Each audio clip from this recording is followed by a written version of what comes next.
Hello, it's me, Dr. Clinefelter, one more time.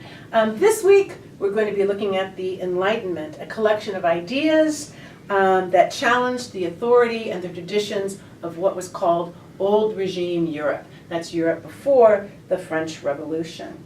Now, a lot of times students have trouble understanding just why the Enlightenment was such a big deal. And that's because we all think like Enlightenment people.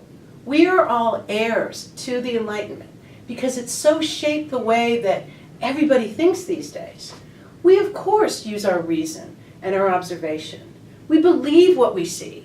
We're used to thinking in terms of, well, I see this, and so now I believe this, and I'm going to ask these questions, and I'm going to come up with answers, and answers that I know that I can have faith that are good answers. Or if they're bad answers, I'll try again. So this is one of the hard things about trying to get the Enlightenment across to students. So I'm going to start with a little demonstration here. You're going to have to use your imagination. So it's 1689, and I am a scientist.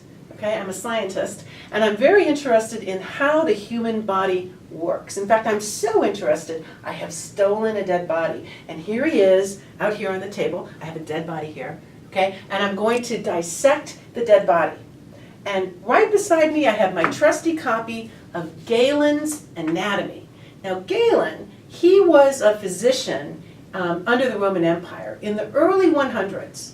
But even though it's 1689, because Galen has such authority, he is revered. And this is before the Enlightenment. And you revere authority. You don't question authority. Galen must be right. He must be. Because we can never know as much as the ancient Greeks and Romans. We can maybe learn as much as they know. But surpass them? Oh, whoever thought of such an idea? So, I have my body out here. I've got my Diet Coke. And I'm looking at Galen, and I'm looking at the body, and I've cut him open. Ooh, gross. And I'm looking for the liver. And Galen, according to his anatomy book, says that the liver is located right up here, underneath the armpit. So I'm digging around, and and I don't see the liver. I can't find it anywhere. It doesn't seem to be here at all. And I look at the book, and I look at what I'm seeing. I do not see a liver. Now, there are only two possibilities because remember, I am unenlightened. First possibility is that I am seeing wrong. That the liver's really there, I just don't see it.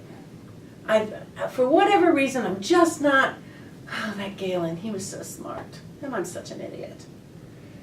The other possibility, well, this body that I have snatched, he was a criminal. This is one of the ways that people actually got bodies. And it could be, maybe he was a criminal because he didn't have a liver. Aha! Now, here is something that I can investigate. The third possibility is one that you're probably saying, which is, well, of course the liver isn't under the armpit because Galen is wrong. And the liver is instead somewhere, in here. But that idea never occurred to people before the Enlightenment. It took a long time for them to have faith in what they were seeing so that they could say, aha, Galen, I think I am right and you are wrong. What you have said does not correspond to what I am seeing, and I am going to have faith in my observation, in my reason, and I am going to say, I doubt Galen was true. I think I can come up with where the liver really is located. Now, let me give you another example. This is going to be kind of silly, so you'll have to bear with me. Now, I am the authority. I'm the authority, okay? I should not be questioned, right? But you're enlightened. So I'm the authority, and I say that this is Little Red Riding Hood.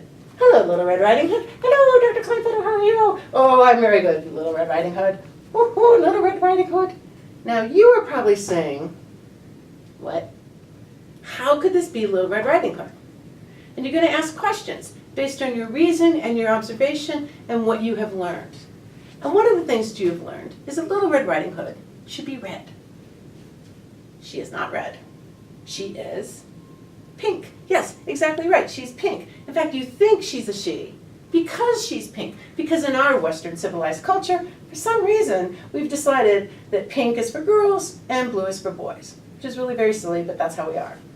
So you are going to doubt right from the get-go that this is Little Red Riding Hood because she isn't pink. Why else is she not Little Red Riding Hood? Well, there's no wolf. Ah, wolves! No wolves. Thank goodness, no wolves. No wolves, no basket of goodies, you say? Yes, no basket of goodies either. Not here. No grandmother. All those things that we have learned are associated with Little Red Riding Hood, they're not here. So now you are going to say, I doubt that Dr. Clinefelter is right.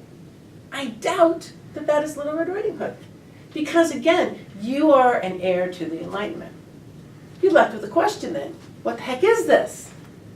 And in the Enlightenment, a lot of times, people ended up asking questions, and they found out that the old ideas were not true, but they didn't know what the answer was. So a lot of times the Enlightenment ends up getting rid of old traditions, but not replacing them with anything that was readily knowable right then and there.